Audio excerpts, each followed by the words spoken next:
Ben, en fait, moi, j'ai une histoire de toxicomanie. Mon histoire, c'est qu'étant petit garçon, j'ai été abusé sexuellement par mon oncle à répétition pendant très longtemps. Puis ça a eu pour conséquence qu'à 17 ans, j'ai connu la cocaïne et je suis tombé vraiment dans la drogue. Hum, c'est pas peu dire parce que je suis parti du petit garçon modèle à devenir un peu comme un bum. Puis je me suis prostitué, j'ai fait beaucoup de conneries pour payer ma drogue. Puis en plus, j'ai pas fait attention à moi. Euh, En m'injectant de la drogue, j'ai attrapé aussi l'hépatite. Puis éventuellement, ben, j'ai attrapé le VIH. Je venais tout juste d'arriver à Montréal quand je l'ai appris. J'ai eu mon diagnostic en janvier 97. J'avais perdu beaucoup d'amis dans les années avant. Puis j'étais convaincu que c'était la même chose qui allait m'arriver, sauf que j'ai eu la chance que ça faisait à peu près un an, même pas un an que la trithérapie était sortie. Alors j'ai commencé à prendre de la trithérapie, puis à suivre les traitements, puis j'ai eu la chance que ça se passe assez bien. Puis avec le temps, j'ai arrêté de consommer, j'ai fait les traitements pour l'hépatite C, puis aujourd'hui, mes trois charges sont indétectables, hépatite B, hépatite C et VIH, je suis indétectable. C'est une période assez difficile. Je ne veux pas trop revenir là-dessus, mais c'est quand même important. Pour beaucoup de personnes, on ne comprend pas que quelqu'un fasse ça et fasse ça à son corps, fasse ça à lui-même.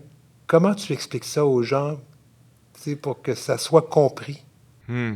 En fait, moi, dans mon cas, c'était un secret que j'avais gardé tellement longtemps. Moi, j'étais convaincu que c'était de ma faute ce qui était arrivé. Alors, c'est la culpabilité qui s'est accumulée avec les années. J'ai essayé d'en parler quand j'avais à peu près 6 7 ans, mais j'ai pas été écouté, j'ai pas eu aucune réaction de la part de mes parents. On m'a laissé tout seul avec mon secret. J'en ai jamais reparlé après. Puis, quand j'allais à l'école, tout ce que je faisais, j'essayais toujours d'être low profile, de toujours être le premier de classe, de toujours être irréprochable, parce que j'avais l'impression que tout ça est arrivé à cause de moi, que c'était moi le responsable. Ce qui fait que quand on dit que la cocaïne, c'est la drogue idéale pour les enfants abusés, c'est pas une blague, là, c'est pas exagéré. Moi, quand j'ai fait ma première ligne de coke à 17 ans, ça a été comme une espèce de révélation, puis ça m'a permis de sortir de mon cocon, puis de me mettre à répéter les patterns d'abus, puis à vivre mon homosexualité, mais de façon très malsaine. Ce qui fait que quelques années après, je me prostituais parce que pour moi, c'était la seule façon, la seule affection que j'avais reçue de toucher, c'était ça. Fait que je répétais ça, puis la cocaïne me permettait de répéter ça, avec la culpabilité après qui revenait tout le temps.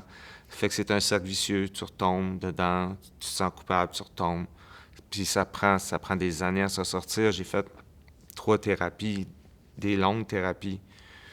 Puis la troisième thérapie, j'ai réussi enfin à dire que ce qui m'était arrivé quand j'étais petit, mais encore là, la réception des gens, les gens veulent pas croire, la famille veut pas croire, ils veulent que les choses soient comme avant, ils veulent pas que tu brises la famille. Fait que tout est toujours de ta faute, finalement. Peu importe que tu le dises, tu le dises pas, tu as toujours l'impression que c'est de ta faute quand c'est pas toi qui l'a fait, c'est lui, c'est la personne qui t'a abusé. Aujourd'hui, il n'y a plus personne qui lui parle dans la famille, mais ça a été long, ça a été très long. Puis ça m'a pris beaucoup de thérapie, plusieurs thérapies. J'ai passé plusieurs thérapeutes, puis ça a été un long travail. Mais aujourd'hui, je peux dire que je suis heureux, par exemple.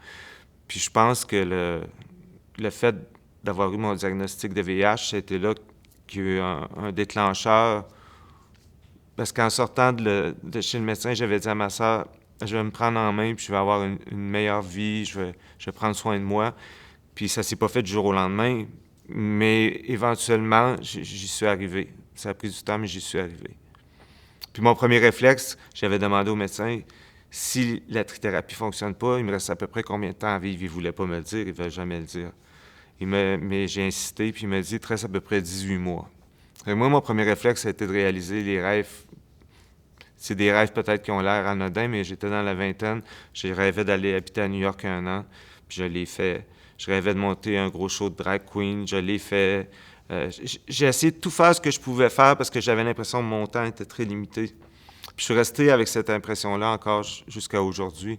Ce qui fait que je vis ma vie très intensément, puis je remets jamais rien à plus tard. Euh, je fais vraiment tout ce que je pense qui est la meilleure chose à faire pour être heureux. Ben, c'est sûr qu'on fait des erreurs, mais disons que j'ai beaucoup cheminé grâce à ça. C'était une mauvaise nouvelle, mais en même temps, ça a changé ma vie pour le mieux. Pourquoi aujourd'hui tu nous parles de ce passé? Parce qu'il n'y a pas longtemps, tu ne nous en aurais pas parlé. Qu'est-ce qui a changé? En fait, ce qui a changé, c'est qu'avec la maison plein cœur, euh, j'ai appris j'ai réalisé que j'étais pas tout seul, en fait, qu'il y avait d'autres mondes comme moi, puis à discuter avec les autres, puis à faire du bénévolat, je me suis rendu compte que c'était pas la fin du monde que le monde le sache. Puis ce qui a beaucoup aidé aussi, c'est le fait que maintenant, on peut dire que indétectable égale intransmissible. Si ta charge virale est indétectable, que tu prends tes médicaments, puis que tu as une hygiène de vie qui fait que ta charge reste indétectable, tu ne peux pas transmettre le VIH. Pour moi, ça a enlevé beaucoup de stigmatisation. Parce que ce qui m'empêchait de le dire ouvertement, c'est que j'avais peur encore du jugement. Puis j'avais peur aussi d'avoir à expliquer pourquoi. Puis il y a beaucoup de jugement qui vient avec ça. Quand on te dit, tu te protégeais pas, qu'est-ce que tu as fait, qui te l'a donné, comme si ça avait de l'importance. C'est pas ça qui est important, c'est qu'est-ce qui t'a amené à avoir ce comportement-là. Mais on a tendance à nous culpabiliser, soi-même, puis les autres nous culpabilisent aussi. Mais toutes les dernières découvertes et tout ça, puis le fait de m'ouvrir, puis de rencontrer beaucoup de monde, puis de m'impliquer, ça a vraiment changé à ce niveau-là. Puis aujourd'hui, honnêtement, j'ai plus peur. J'ai plus peur, puis je me dis, bon, ma famille maintenant le sait. Ceux que ça fait pas leur affaire, tant pis, tant pis.